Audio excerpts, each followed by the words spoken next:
WhatsApp, this is Aniruddh and welcome back to my YouTube channel. तो आज की इस वीडियो में हम करने जा रहे हैं चैप्टर 3 के miscellaneous example number 27, 28 and 29। Chapter 3 में टोटल 5 मिसलेनियस एग्जाम्पल है। 2 मैं अपनी प्रीवियस वीडियो में करवा चुका हूं, लिंक आपको डिस्क्रिप्शन बॉक्स में मिल जाएगा, और 3 हम इस वीडियो में कवर कर रहे हैं। जो स्टूडेंट इस चैनल पे पहली बार विजिट कर रहे हैं उन्हें मैं बता दूं कि इस चैनल पे हम क्लास 11th का कंप्लीट मैथ का कोर्स कर रहे हैं।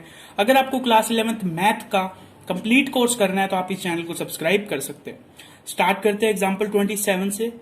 एग्जांपल 27 में दिया हुआ है find the value of 10 pi by 8। 10 pi by 8 की वैल्यू हमें फाइंड करनी है। सबसे पहले तो हमें यह पता है पाई बाय 8 कौन से क्वाड्रेंट में आता है, फर्स्ट क्वाड्रेंट में, यानी 10 पाई बाय 8 की वैल्यू पॉजिटिव होगी। सॉल्यूशन स्टार्ट करते हैं। मैं लिखता हूं 10 पाई बाय 8 की मेरे को वैल्यू फाइंड करनी है। तो 10 पाई बाय 8 के सबसे क्लोजेस्ट ऐसा नंबर कौन सा है जिसकी मेरे को वैल्यू पता है? तो मेरे को 10 पाई बाय 4 की वैल्यू पता है। पाई बाय 8 को पाई बाय 4 बनाने के लिए मुझे क्या करना पड़ेगा? मुझे 2 से मल्टीप्लाई करना पड़ेगा। तो मैं लिख सकता हूं 10 2 मल्टीप्लाई पाई बाय 8। अब मैं इस चीज को 10 2x के फॉर्मूला से एक्सपेंड करूंगा। 10 2x का फॉर्मूला क्या होता है? 2 10x divide by 1 minus 10 square x। ये होता है 10 2x का एक्सपेंशन। तो इस फॉर्मूला से मैं इस चीज को एक्सपेंड करूंगा। मैं लिखूंगा 10 2x की वैल्यू है pi by 8 is equals to 2 10 pi by 8 divide by 1 minus 10 square pi by 8। क्या आपको यहां तक क्वेश्चन समझ में आ गया? ये क्या चीज हो गई? देखो 2 से 8 कट गया, क्या बच गया? 10 पाई बाय 4। और 10 पाई बाय 8 को मैं मान लेता हूं y। क्या मान लेता हूं? y। मैं यहां पे ब्रैकेट में लिख दूंगा let 10 pi by 8 is equals to y। यानी 10 पाई बाय 8 जहां भी लिखा हुआ है मैं उसकी जगह एक बार y लिख देता हूं। यहाँ 10 स्क्वायर पाई बाय 8 था तो मैंने y स्क्वायर लिख दिया। 10 पाई बाय 4 की वैल्यू मुझे पता है कितनी, 1 होती है, और मैं इक्वल्स टू में लिख देता हूं 2y multiply 1 minus y square. अब मैं इसके नीचे अपॉन लगा के क्रॉस मल्टीप्लाई कर देता हूं। 2y को 1 से किया तो आया 2y is equals to 1 minus y square. ठीक है, अब मैं इस 1 और इस y स्क्वायर को इस साइड ले आता हूं तो मेरे पास इक्वेशन बन जाएगी y square plus 2y minus 1 is equals to 0। ये मेरे पास एक इक्वेशन बन गई। ये मेरे पास बन गई ये क्वाड्रेटिक इक्वेशन। इस क्वाड्रेटिक इक्वेशन का सबसे पहले मेरे को सॉल्यूशन फाइंड करना है। तो लास्ट पेज पे हमने y square plus 2y minus 1 is equals to 0 तक सॉल्व कर लिया था। अब हम इसमें लगवाएंगे क्वाड्रेटिक फॉर्मूला। क्वाड्रेटिक फॉर्मूला आप सबको पता है, अगर हमें y की वैल्यू चाहिए तो फॉर्मूला है minus b plus minus b square minus 4ac का रूट डिवाइड बाय 2a। मैं वैल्यूज रखता हूं। b की वैल्यू होती है y का कांस्टेंट या y का कोफिशिएंट यानी 2, तो minus 2 plus minus b square, 2 का स्क्वायर कितना हो गया 4, माइनस 4ac। a की वैल्यू 1 है और c की वैल्यू माइनस 1 है। जब मैं 4 को इससे मल्टीप्लाई करूंगा तो मेरे पास आ जाएगा प्लस का 4, और a की वैल्यू मेरे पास 1 है तो 2 1 जा 2, तो मेरे पास वैल्यू आ गई minus 2 plus minus root 8 divide by 2। यहां से मेरे पास वैल्यू आएगी माइनस 2 प्लस माइनस रूट 8 को मैं लिख सकता हूं 2 रूट 2 डिवाइड बाय 2। अब न्यूमरेटर में से मैं 2 कॉमन ले लेता हूं। तो जैसे ही मैंने 2 कॉमन लिया तो अंदर बच गया minus 1 plus minus root 2 divide by 2। इस 2 से ये 2 कैंसिल आउट हो गया। मेरे पास वैल्यू आ गई माइनस 1 प्लस माइनस रूट 2। यहां तक आपको समझ आ गया? यानी मेरे पास y की 2 वैल्यू आ गई माइनस 1 प्लस y की 2 वैल्यू आ गई minus 1 plus minus root 2। y basically था क्या? y था 10 पाई बाय 8। तो 10 पाई बाय 8 की वैल्यू क्या होगी? माइनस 1 प्लस रूट 2, और 10 पाई बाय 8 की वैल्यू क्या होगी? Minus 1 minus root 2। एक बार मैंने प्लस ले लिया, एक बार मैंने माइनस ले लिया। अब मैं यहां लगा दूंगा नॉट इक्वल। क्यों? 10 पाई बाय 8 यानी फर्स्ट क्वाड्रेंट, और फर्स्ट क्वाड्रेंट में वैल्यू पॉजिटिव होनी चाहिए। तो ये वैल्यू तो देखो पॉजिटिव आएगी क्योंकि रूट 2 की वैल्यू 1 से बड़ी होती है। तो इसका कैलकुलेशन करने पे कोई पॉजिटिव नंबर आएगा, जबकि इसका कैलकुलेशन करने पे एक नेगेटिव नंबर आएगा। तो हम यहाँ नॉट इक्वल लगा देंगे और लिखेंगे 10 pi by 8 lies in first quadrant. First quadrant. So last में हम इसकी वैल्यू लिख देंगे 10 pi by 8 is equals to √2 minus 1। इस √2 को मैंने पहले लिख दिया और -1 को मैंने बाद में लिख दिया, यानी 10 पाई बाय 8 की वैल्यू मेरे पास कितनी आ गई, √2 माइनस 1। तो आपको पता है √1 की वैल्यू 1 होती है, यानी जो √2 है उसकी वैल्यू 1 से बड़ी होगी। अगर आप कोई नंबर अगर 1 से बड़ा है उसमें से 1 माइनस करोगे तो कुछ ना कुछ पॉजिटिव का ही बचेगा। तो ये आ गई हमारे पास 10 पाई बाय 8 की वैल्यू। ये कंप्लीट होता है हमारा एग्जाम्पल 27। अब हम चलते हैं एग्जाम्पल 28 की तरफ। सो अब आप लोग देखिए एग्जाम्पल 28। एग्जाम्पल 28 में दिया हुआ है if 10x is equal to 3/4, x is greater than pi and less than 3π/2, find the value of sin x/2, cos x/2 and tan x/2। अगर मेरे को इन तीनों में से एक वैल्यू भी मिल जाती है, अगर मेरे को मान लो sin x/2 की वैल्यू मिल गई, तो मैं cos और tan की इजीली फाइंड कर सकता हूं। तो सॉल्यूशन स्टार्ट करते हैं इसका। हमें दिया हुआ है 10x इज इक्वल्स टू 3/4 और साथ में एक x की कंडीशन दी हुई है, x is greater than pi and less than 3π/2। तो इसका मतलब क्या है, थर्ड क्वाड्रेंट। लेकिन हमें तो वैल्यू चाहिए x/2 की, तो हमें ये देखना पड़ेगा x/2 कहां लाई करता है। तो मैं इन तीनों नंबर्स को 2 से डिवाइड देता हूं। ये बन गया π/2, ये बन गया x/2 और ये बन गया 3π/4। π/2 से 3π/4 ये कौन सा क्वाड्रेंट होता है, ये होता है सेकंड क्वाड्रेंट। कौन सा, सेकंड क्वाड्रेंट। यानी जो x/2 है वो सेकंड क्वाड्रेंट में बिलोंग करता है। ठीक है, अब मेरे को 10x की वैल्यू दी हुई है और मुझे सबसे पहले निकालनी है cos x। तो मैं 10 से डायरेक्टली cos तो निकाल नहीं सकता, लेकिन मैं 10 से sec की वैल्यू निकाल सकता हूं। तो मैं लिखूंगा we know that sec square x is equals to 1 plus 10 square x।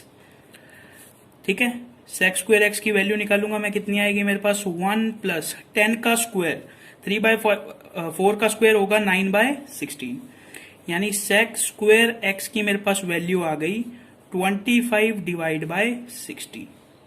ठीक है, अगर अब मुझे sec x की वैल्यू चाहिए तो मुझे इसका रूट करना पड़ेगा।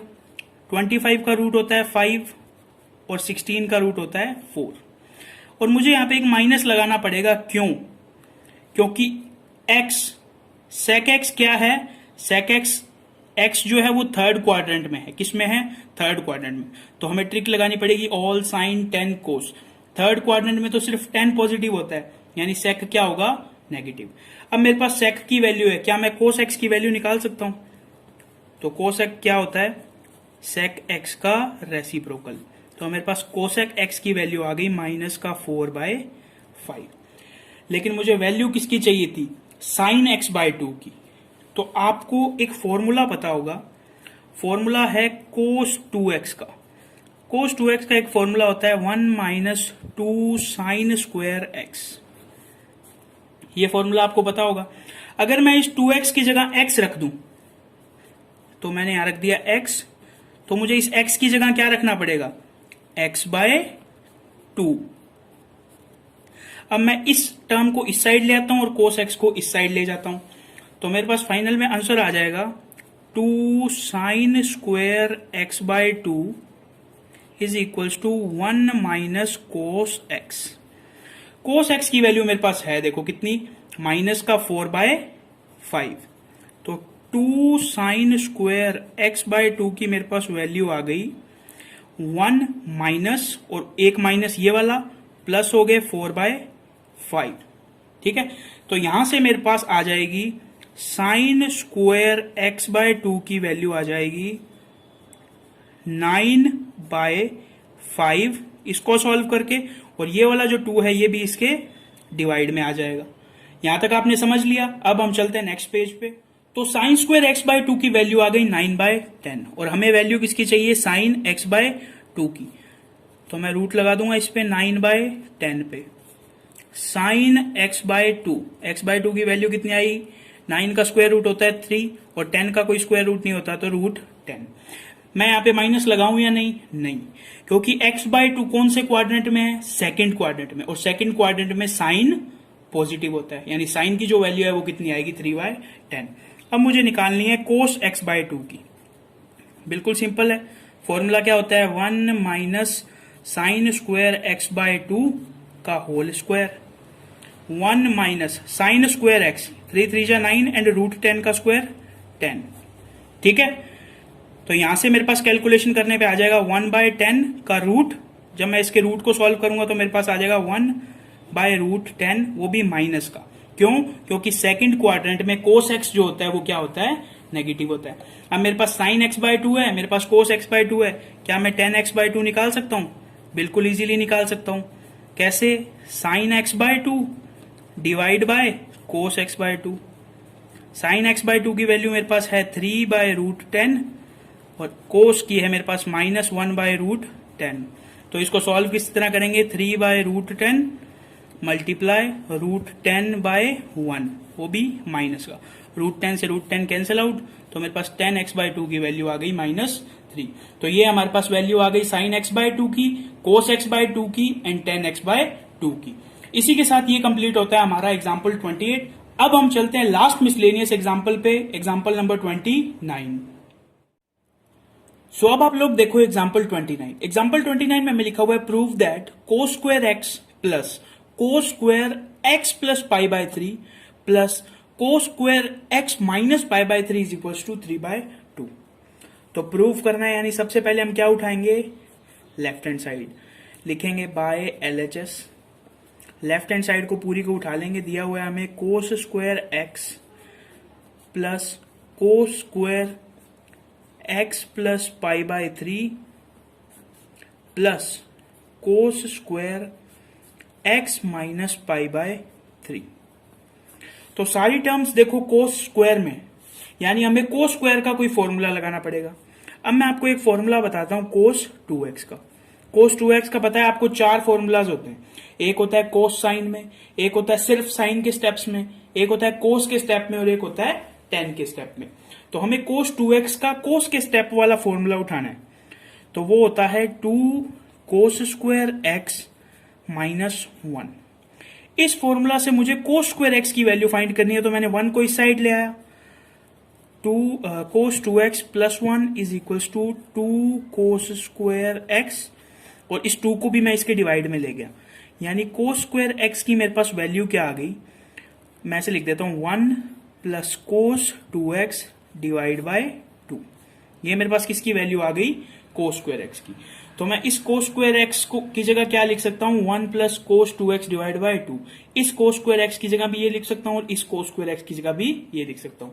ठीक है, तो आगे करते हैं। देखो कोस स्क्वायर एक्स की जगह मैं लिख सकता हूं 1 plus cos 2x divide by 2।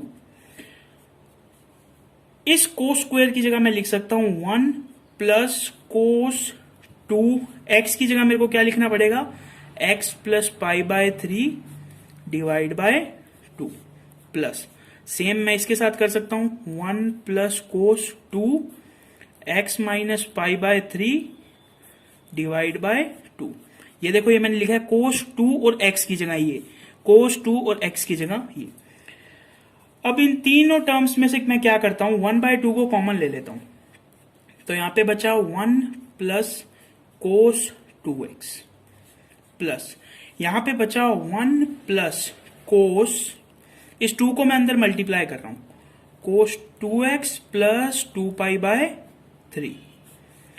इस 2 को भी मैं अंदर मल्टीप्लाई कर रहा हूं, बचा मेरे पास 1 प्लस कोस 2x माइनस 2π/3।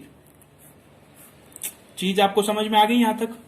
अब देखो ये 1 और ये 1 आपस में ऐड हो गया, तो मेरे पास क्या फॉर्मूला बन गया? 3, फिर मैं लिखूंगा ये कोस 2x, फिर मैं ये लिखूंगा cos 2x plus 2π/3 plus cos 2x minus 2π/3। ये देखो, इस चीज को देख के आपको कुछ याद आ रहा है? कोस ए प्लस बी प्लस कोस ए माइनस बी, ये किसका फॉर्मूला होता है? ये फॉर्मूला होता है 2 कोस ए कोस बी का। तो मैं पहले यहां पे फॉर्मूला लिख देता हूं। 2 कोस ए कोस बी का क्या फॉर्मूला होता है? कोस ए प्लस बी प्लस कोस ए माइनस बी, यही फॉर्मूला होता है किसका? 2 कोस ए प्लस बी, 2 कोस ए कोस बी का ये फॉर्मूला होता है। ठीक है, तो यानी मैं इन दोनों टर्म्स की जगह ये लिख सकता हूं, कोस ए प्लस कोस बी। तो देखो मैं लिखता हूं इसे 1/2 3 प्लस, यहां मेरे को क्या लिखना है? कोस 2x का कोस 2x, और इन दोनों की जगह मैं लिख सकता हूं 2 कोस ए यानी 2x, कोस बी यानी 2π/3। ठीक है, अब आपको कोस 2π/3 की वैल्यू फाइंड करनी है सबसे पहले। तो मैं लिखता हूं 1/2, थोड़ा सा मैं कॉपी ऊपर कर लेता हूं, 1/2 3 plus cos 2x plus 2 cos 2x, और कोस 2π/3 को मैं लिख सकता हूं कोस पाई माइनस π/3। ये मैंने कैसे लिखा? ये मैंने आपको अपनी प्रीवियस वीडियोस में एक्सप्लेन किया हुआ है। जब डिनोमिनेटर की वैल्यू छोटी हो तो उसे इस तरह लिखते हैं पाई माइनस π/3। पाई माइनस π/3 का क्या मतलब है?